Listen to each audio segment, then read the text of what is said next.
தொடர்ந்து இந்நேரத்திற்கான தலைப்பு செய்திகளை பார்க்கலாம். தாய்மாமன் தங்க மோதிரம் திட்டம் பேரறிஞர் அண்ணா பிறந்த நாளான செப்டம்பர் 15ஆம் தேதி முதல் தொடக்கம். 1 கிராம் தங்க மோதிரம் திட்டத்திற்கு ஆண்டுதோறும் 755.83 கோடி ரூபாய் ஒதுக்கீடு செய்யப்படும் என தமிழக அரசு அறிவிப்பு.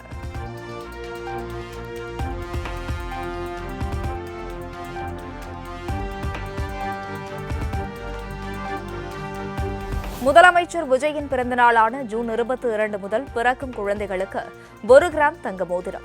அரசு மருத்துவமனைகளில் பிறக்கும் குழந்தைகள் அனைவருக்கும் தங்க மோதிரம் வழங்கப்படும் என அரசு அறிவிப்பு.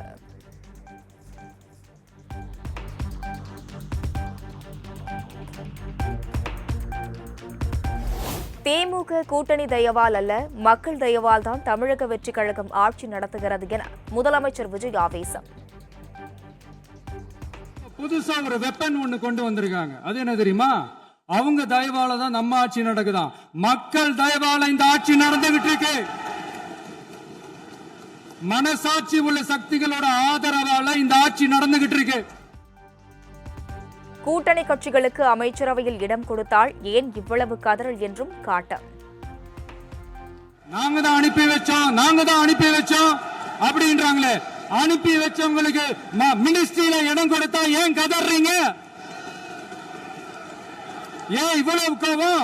ஏன் இவ்வளவு கதறல்?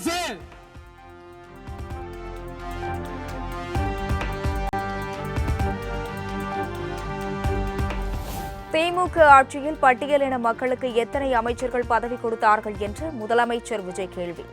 தாவேக்கு ஆட்சியில் பட்டியல் சமூகத்தை சேர்ந்த 8 சகோதரர்களுக்கு அமைச்சர் பதவி வழங்கப்பட்டுள்ளதாக பேச்சு.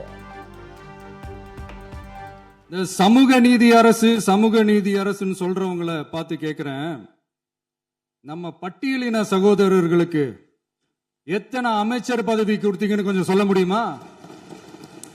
ஆனா நம்மளுடைய அரசுல 8 அமைச்சர் பதவிகள் யாருக்கு? நம்ம பட்டியலின சகோதரர்களுக்கு. பெண்களோட பாதுகாவலர் நாங்க தான் அப்படின்னு சொல்லிக்கிறவங்களை கேட்கிறேன், எத்தனை பெண்களுக்கு அமைச்சர் பதவியில இடம் கொடுத்தீங்க கொஞ்சம் சொல்ல முடியுமா? எங்க அரசுல 4 சகோதரிகளுக்கு அமைச்சர் பதவி கொடுத்திருக்கிறோம்.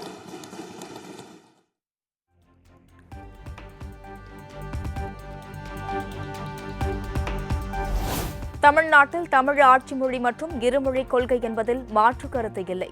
மாநில உரிமைகளை கொஞ்சம் கூட விட்டுக் கொடுக்க மாட்டோம் எனவும் முதலமைச்சர் விஜய் திட்டவட்டம். நம்மளோட அரசியல் ரீதியான கொள்கைகளையோ மாநில உரிமைகளையோ கொஞ்சம் கூட விட்டு கொடுக்கவே மாட்டோம். அதுல ரொம்ப தெளிவாகவும் உறுதியாகவும் இருக்கிறோம். இனியும் இப்படித்தான் இருப்போம். அதுல ஒருபோதும் மாற்றமே இருக்காது. எனவே தமிழ்நாட்டில் தமிழ் ஆட்சி மொழி மற்றும் இருமொழி கொள்கை என்பதில் நமக்கு மாற்று கருத்தே இல்லை.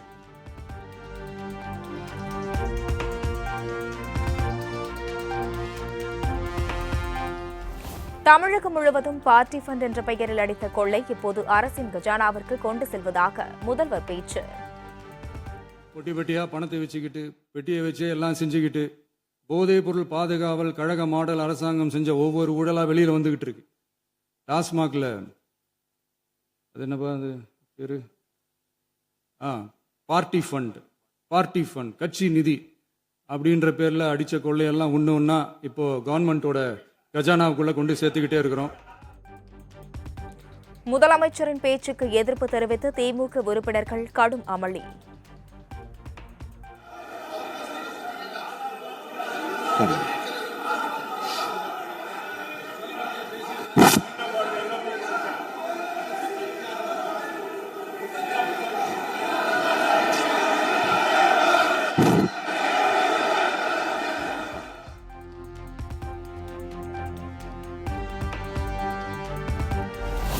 மக்கள் பணி செய்ய தெரிந்த தங்களுக்கு மக்கள் பணத்தை சுருட்ட தெரியாதுதான். அரசு வருமானத்தை கஜானாவிற்கு மாற்ற தெரிந்த அளவிற்கு தனிப்பட்ட கஜானாவிற்கு மாற்ற தெரியாது என முதலமைச்சர் விஜய் பேச்சு. எங்க சட்டமன்ற உறுப்பினர்களுக்கும் அமைச்சர்களுக்கும் மக்கள் பணி செய்ய தெரிஞ்ச அளவுக்கு மக்கள் பணத்தை சுருட்ட தெரியாதுதான். அரசு வருமானத்தை அரசு கஜானாவுக்கு மாத்த தெரிஞ்ச அளவுக்கு அந்த பணத்தை தனிப்பட்ட கஜானாவுக்கு மடை மாத்த தெரியாதுதான். நம்ம குடும்பத்தில் இருக்கிற பாட்டி, அம்மா, அக்கா, தங்கச்சி, குழந்தைங்களை, பெண்களை மதிக்க தெரிஞ்சவங்களுக்கு ஓசி பஸ், ஊழல் செய்ய மாட்டோம், செய்ய விடமாட்டோம், இதுவரை செய்தவர்களையும் விடமாட்டோம்.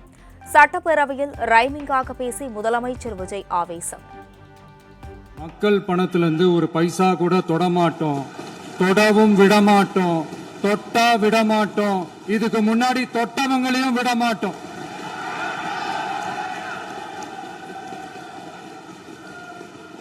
ஒவ்வொரு ஊழலா வெளியில வரும் போலே,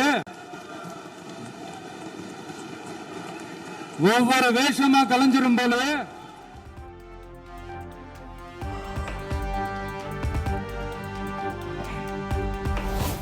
முந்தைய ஆட்சியில் காவல்துறையை கையில் வைத்துக் கொண்டு ஆரம்பத்திலேயே சட்டம் ஒழுங்கை பேணி பாதுகாக்காதது ஏன்? 6 மாத காலம் டிஜிபியை நியமிக்காதது ஏன் என்றும் முதலமைச்சர் காட்டமான கேள்வி. இந்த 9-10 மாசமா நம்ம ஸ்டேட்ல சட்டம் ஒழுங்கு டிஜிபியே இல்லை. சட்டம் ஒழுங்கு டிஜிபியை போடுங்கன்னு சொல்லி எல்லாம் ஓஞ்சி போயிட்டோம். போன ஆட்சியில் நடந்ததுக்கெல்லாம் இப்பதான் விடையே கண்டுபிடிக்கிறோம். நம்ம ஆட்சியில் இந்த போதைப் பொருள் நடமாட்டம்லாம் தாறுமாறா அப்படியே பரவி கொட்டி கிடக்குது. இதெல்லாம் இனிஷியல் ஸ்டேஜ்லயே யார் கண்ட்ரோல் பண்ணியிருக்கணும்? போலீஸ் டிபார்ட்மெண்ட் அப்போ யார் கையில் இருந்தது? இத்தனை கேள்வி நம்மளை பார்த்து கேட்குறாங்களே, ஒரே ஒரு கேள்வி தான் நான் கேட்கணும்னு தோணுது. போலீஸ் டிபார்ட்மெண்ட்டை கையில் வச்சுக்கிட்டே பிகினிங்லேயே இனிஷியல் ஸ்டேஜ்லேயே இந்த போதைப் பொருள் நடமாட்டத்தை ஏன் கண்ட்ரோல் பண்ணலை?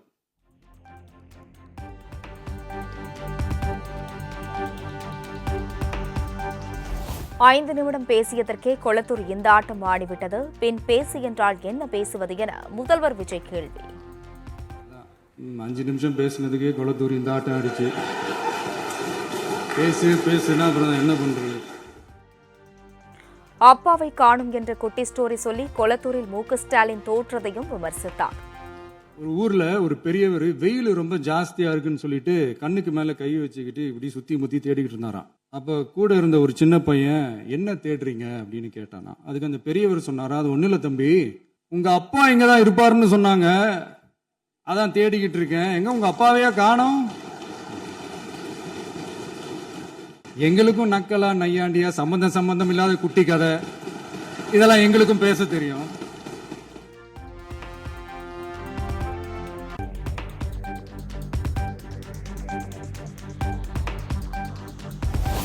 சட்டப்பேரவையில் உரையை முடித்த முதலமைச்சர் விஜய் மு.க.ஸ்டாலின் பாணியில் காட்டிய சைகை. காங்கிரஸ் உடனான கூட்டணி பேச்சுவார்த்தையின் போது மு.க.ஸ்டாலின் ஓவர் என கையை காட்டியதைப் போல ரீக்ரியேட் செய்த முதல்வர் விஜய். அவங்க இருந்திருந்தா ஒரு ஆக்ஷன் பண்ணணும்னு எனக்கு தோணுச்சு. எல்லாரும் போயிட்டாங்க. இல்ல பர்மிஷன் பண்ணலாமா? இப்பவும் பண்ணலாம், ஒன்றும் தப்பு இல்லை.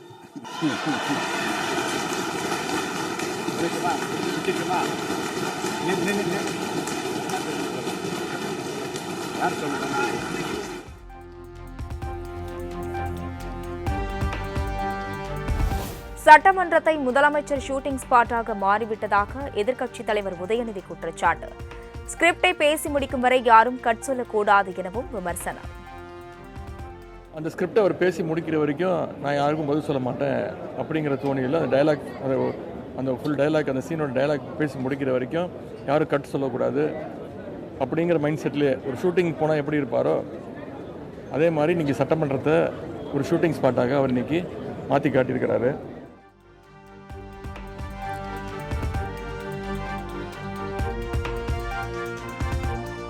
முதலமைச்சரோட அரை மணி நேர பேச்சில் 10 ரீல்ஸ் தேரும் என எதிர்க்கட்சித் தலைவர் உதயநிதி விமர்சனம். முழுக்க அவங்க இந்த சோஷியல் மீடியாவில் ட்ரெண்ட் ஆகணும்னு, ரீல்ஸாக போகணுன்னு.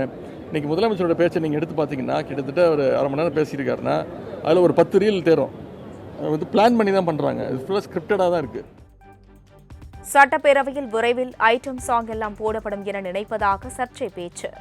சட்டமன்றத்தை கிட்டத்தட்ட ஒரு சினிமா தேட்டர் மாதிரி ஆக்கிட்டாங்க. இன்றைக்கி விசில்லாம் அடிக்க ஆரம்பிச்சிட்டாங்க. இதெல்லாம் சபையே பார்க்காதது. விசில் அடிக்க ஆரம்பிச்சிட்டாங்க. இன்னும் ஒரு மினிஸ்டர்லாம் டான்ஸ்லாம் சில நேரத்தில் ஆட ஆரம்பிச்சிருவாருன்னு நினைக்கிறேன். பாட்டெல்லாம் போட்டு ஐட்டம் சாங்லாம் போடுவாங்கன்னு நினைக்கிறேன்.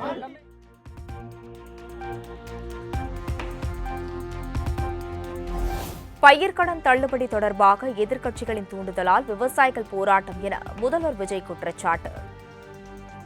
நம்ம விவசாயிகள் எல்லாரும் நம்மளை நல்லா புரிஞ்சுக்கிட்டு தமிழக வெற்றி கழகத்தை ஏத்துக்கிட்டாலும் எதிர்க்கட்சிகளோட தூண்டுதலால சில இடங்கள்ல சில போராட்டங்கள் நடக்குது. எதிர்க்கட்சிகள் என்னதான் சித்து வேலை செஞ்சாலும் விவசாய பெருமக்கள் எல்லாரும் நம்ம ஆட்சி அவங்களுக்கான ஆட்சி தான் நல்லா புரிஞ்சுதான் வச்சிருக்கிறாங்க. விவசாயிகளின் போராட்டத்தை முதல்வர் விஜய் கொச்சைப்படுத்தி விட்டார் என எதிர்க்கட்சி தலைவர் உதயநிதி விமர்சனம். பயிர்க்கடன் தள்ளுபடி விவசாய போராட்டம் பற்றி கேட்டதுக்கு விவசாயிகள் எல்லாம் திராவிட முன்னேற்ற கழகம் தூண்டிவிட்டு போராட்டத்தில் ஈடுபட சொல்கிறாங்க அப்படின்னு விவசாயிகளுடைய போராட்டத்தை முழுமையாக கொச்சப்படுத்தியிருக்கிறார் முதலமைச்சர் அவர்கள்.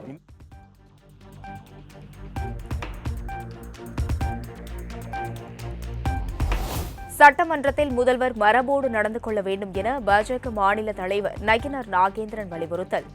கேள்விகளுக்கு பதிலளிக்காமல் சினிமா போல சட்டமன்றத்தில் செயல்படுகிறார் எனவும் விமர்சனம். கேள்விகளுக்கும் எந்த சட்டமன்ற உறுப்பினர்களுக்கும் எந்த கேள்விகளுக்கும் இதுவரையிலும் எழுந்து முதலமைச்சர் ஒரு தடவை கூட பதில் சொல்லவில்லை. அவர் இன்னும் சினிமாவில் நடிக்கிற மாதிரியே நினைச்சிட்டு சட்டமன்றத்தில் இருந்துட்டு இருக்காரு. அதனால இனிமேலாவது முதலமைச்சர் தன்னுடைய தகுதியை அறிந்து அதற்கான ஒரு சட்டமன்றத்தினுடைய மரபோடு நடந்து கொள்ள வேண்டும் என்று கேட்டுக்கொள்வோம்.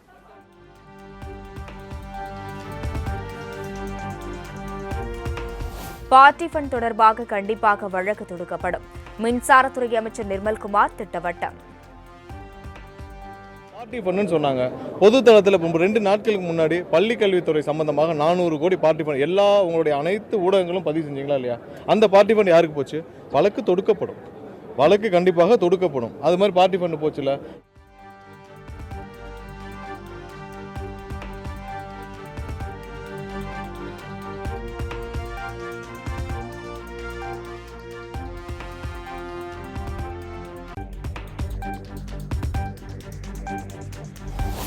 முதலமைச்சரின் மிரட்டலுக்கு திமுக ஒருபோதும் அஞ்சாது என முன்னாள் அமைச்சர் சிவசங்கர் திட்டவட்டம்.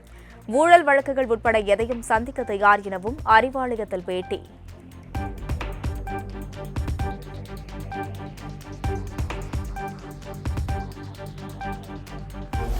கமல்ஹாசன் தயாரிப்பில் சூப்பர் ஸ்டார் ரஜினிகாந்தின் 173வது படத்தின் டைட்டில் நாளை காலை வெளியீடு. முதல் முறையாக டாக்டர் கதாபாத்திரத்தில் ரஜினிகாந்த் நடிக்கவுள்ள நிலையில் படத்தை அஸ்வத் மாரிமுத்து இயக்குவார் என தகவல்.